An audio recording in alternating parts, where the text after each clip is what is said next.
Good day to you, Ms. Lim. I am Tan Shen Wei. I will go through the introduction in detail. Tax incentives are special provision for enterprise, and it is very important to attract foreign direct investment. Foreign direct investment is beneficial to the development of a country's economy and is particularly vital for developing countries.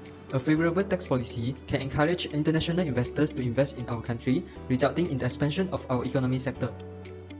Malaysia has adopted a territorial tax system since 1968, which means that tax residents and non-residents who derive income from Malaysia will be liable to income tax, but overseas income will be tax exempted. Non-resident companies are subject to a flat tax rate of 24%. However, if a foreigner incorporates a business with management and control in Malaysia, it may qualify as a Malaysian resident company. Singapore has implemented the single-tier corporate income tax system since 2003. There's no further tax charged on the income obtained by the company. The final tax is the tax paid on the company's chargeable income, and any dividend received by shareholders are tax exempted. Good morning to Ms. Lim. My name is Siti Nadia binti Rahman and my metric number is 154291. Today I will be presenting about the literature review. First of all, what is foreign direct investment? Foreign direct investment refers to a company that owns or have controls over a company in another country that is not the home base. Overall, we can say that foreign companies that invest in another country are actively involved in the day-to-day operations of the country. Moving on to the manufacturing sector. Well, the manufacturing sector actually refers to businesses that add value to basic raw materials in order to create a better product. Pioneer status and the investment tax allowance are two of the most important tax incentives for enterprise engaging in manufacturing. Now let's talk about high technology industry.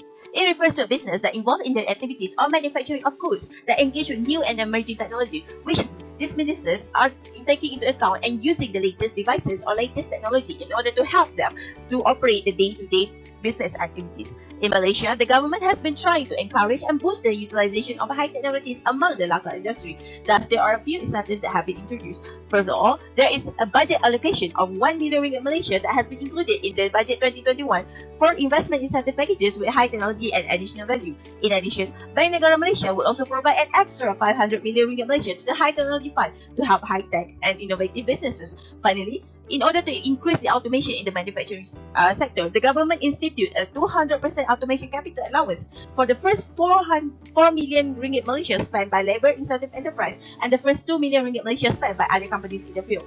Meanwhile, for Singapore has been known to be the home of the 80 of the world's top 100 tech businesses. The development of digital industry in Singapore, or DISG, has been boosting or has been allowing the country's competitiveness and make it a more appealing location. The country's free trade agreements and the tax break also helps in making Singapore an ideal location for offshore businesses establishment.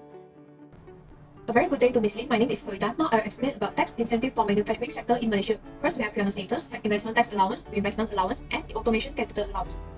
While for high technology industry in Malaysia, we have two tax incentives, which is pioneer status and investment tax allowance. In order to enjoy tax incentive in Malaysia, the company must be a resident company in Malaysia. First, I will explain about pioneer status for manufacturing sector. There will be an income tax exemption of 70% of statutory income for a period of 5 years, and the company may apply for extension for another 5 years if fulfill the requirement below. First, the company must have incurred a capital expenditure of 25 million and employ 500 full-time Malaysian employees by the end of tax-related period.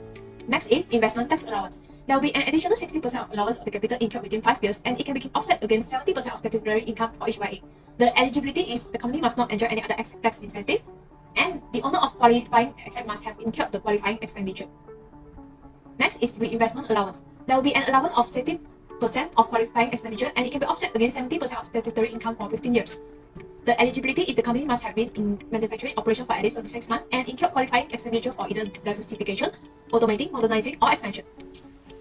Next is automation capital allowance. There will be a capital allowance of 200% of the first 2 million expenditure incurred for YA 2020 until YA 2023. The eligibility is the company must engage in manufacturing activity for at least 36 months, and the manufacturing company must have a license issued by the relevant ministry or agency.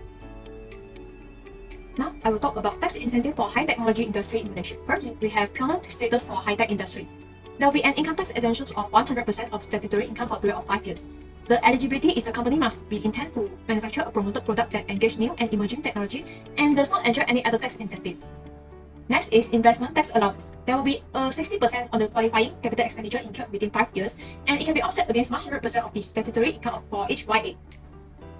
For the eligibility, the first two criteria is same with pioneer status, while The third one is the owner of the qualifying asset must have incurred the qualifying expenditure.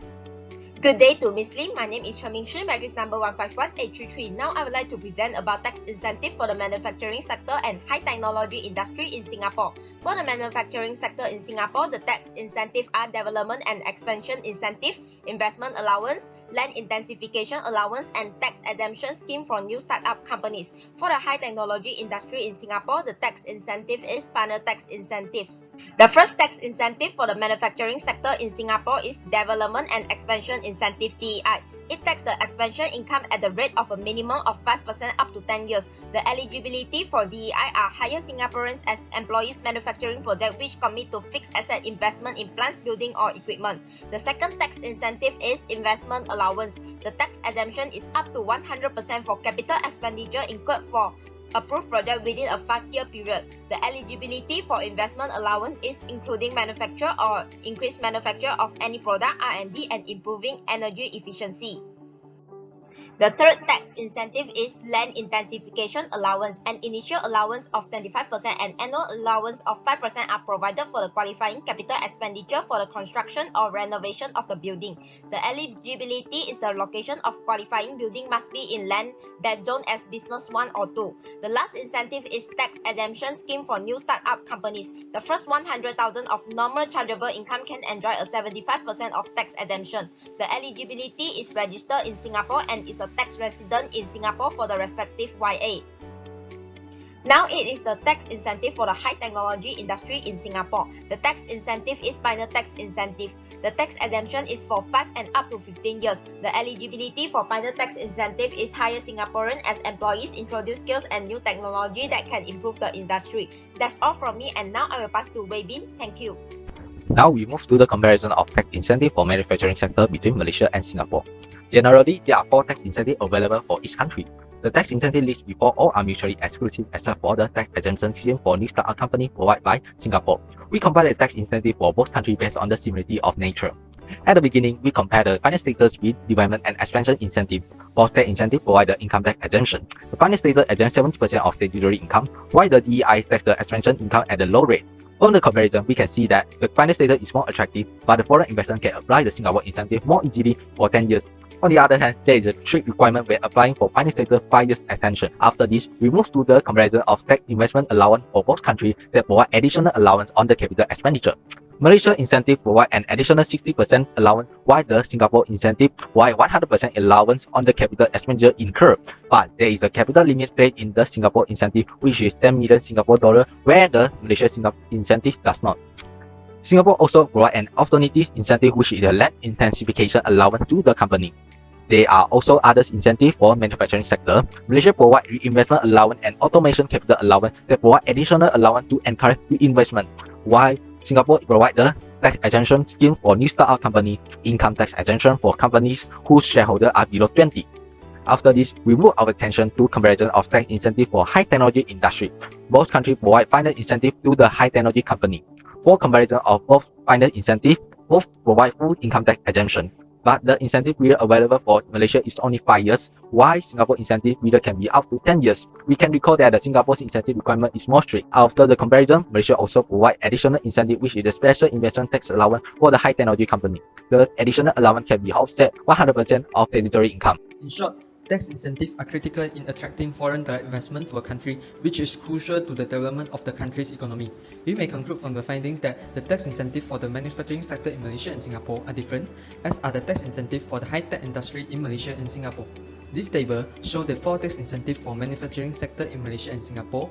We can conclude that the enjoyment of the investment allowance provided by the Singapore government is more attractive. However, there is more strict eligibility. For the other incentives from Malaysia compared to Singapore, the Malaysia tax incentives are more attractive since it has an exemption of income tax, additional allowance for investment, and automation projects, additionally more loose eligibility. The Malaysian government has also established 2 tax incentives expressly for the high-tech industry, namely Pioneer Status and Investment Tax Allowance. The Pioneer Tax Incentive, on the other hand, is a particular tax incentive granted by the Singapore government for the high-tech industry. We have come to the end of our presentation. Thank you.